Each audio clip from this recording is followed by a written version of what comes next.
Hola familias, ¿qué tal? Estamos aquí de nuevo en el Departamento de Orientación de Escolapias de Santa Engracia.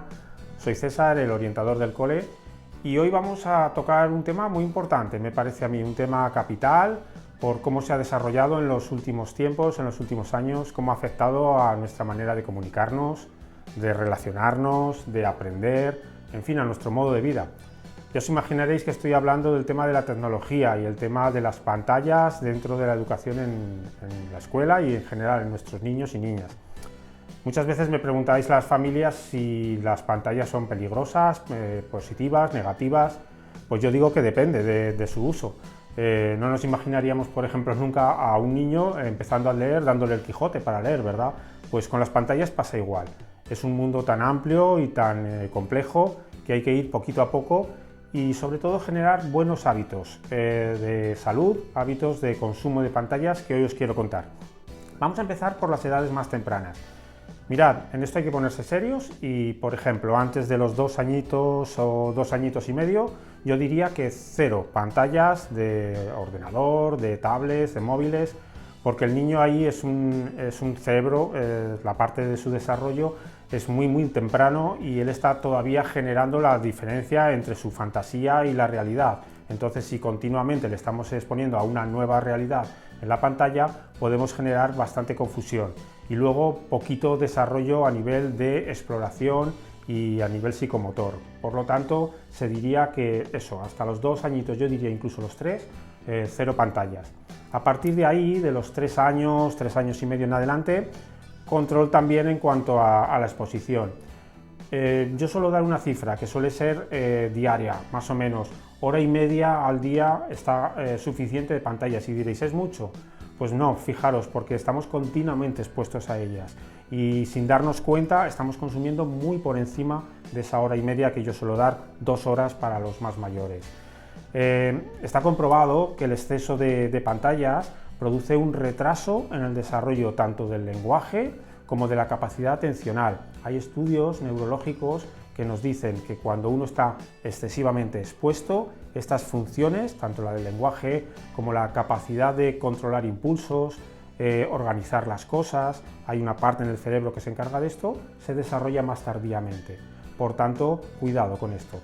Y también yo digo que hay un contraste entre la exposición y la pérdida de tiempo de otras cosas. Es lo que los psicólogos llamamos el coste de oportunidad.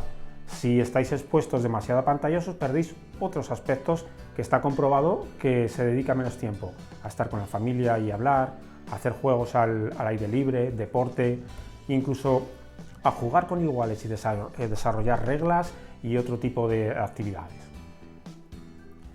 Bueno, pues ahora os quiero dar algunas pautas muy básicas para que ese control que tenemos que ejercer sobre las pantallas y nuestros niños sea efectivo y sea fácil. Mirad, muchas veces me decís, ¿qué hago en estas situaciones? Pues yo os digo que la solución la tenemos en las manos y es que es literal. Las pantallas es algo que tenemos en nuestras manos y que tenemos que controlar los lugares y el tiempo. Cosas muy básicas, por ejemplo, pantallas en los dormitorios de los niños, no. Está también estudiado, y hay estudios muy serios sobre esto, que niños que tienen exceso de pantallas en su dormitorio pueden desarrollar con el tiempo problemas de déficit de atención y hiperactividad. A la par que esto, yo pondría un toque de queda en casa, un tiempo en el cual las pantallas ya desaparecen, porque si no, todos los soportes están diseñados para extenderse en el tiempo y los niños no controlan este paso del tiempo. Y tenemos muchos niños que se acuestan muy tarde y que todo eso luego afecta a su rendimiento escolar y social. Por otro lado, está el tema del consumo indirecto y es lo que llamamos la invasión silenciosa de las pantallas, algo muy cultural, el tener la tele encendida de fondo.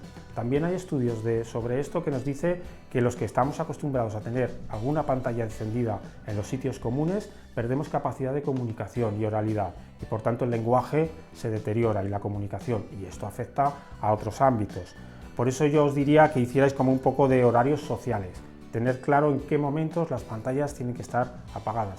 Y yo os diría 3 cosas, comidas y cenas, sitios sociales cuando estáis con más gente, que no se convierta en niñera de vuestros hijos, y luego en sitios también de transporte, porque ahí hay oportunidad para hablar o para simplemente observar situaciones.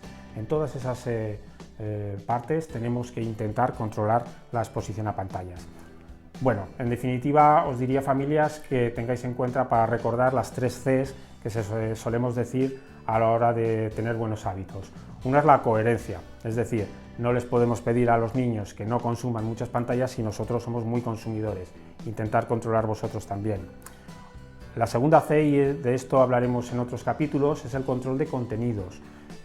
Por ahora solo os digo que dejaros guiar por lo que dicen los especialistas que marcan qué tipo de contenidos están guiados para qué edad, por algo lo marcan.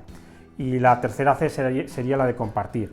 Dicho todo esto, nosotros tenemos que acompañar a los niños en ese uso de pantallas, sobre todo para sembrar en el futuro y que no nos vean como intrusos, sino como alguien que nos interesa y podemos controlar desde el compartir con ellos esas aficiones. Bueno, así un poquito en general sería la primera aproximación a lo que es este mundo muy amplio al cual le dedicaremos otros capítulos, como os digo. Bueno, espero que os haya gustado y os sirva, y un saludo para todos.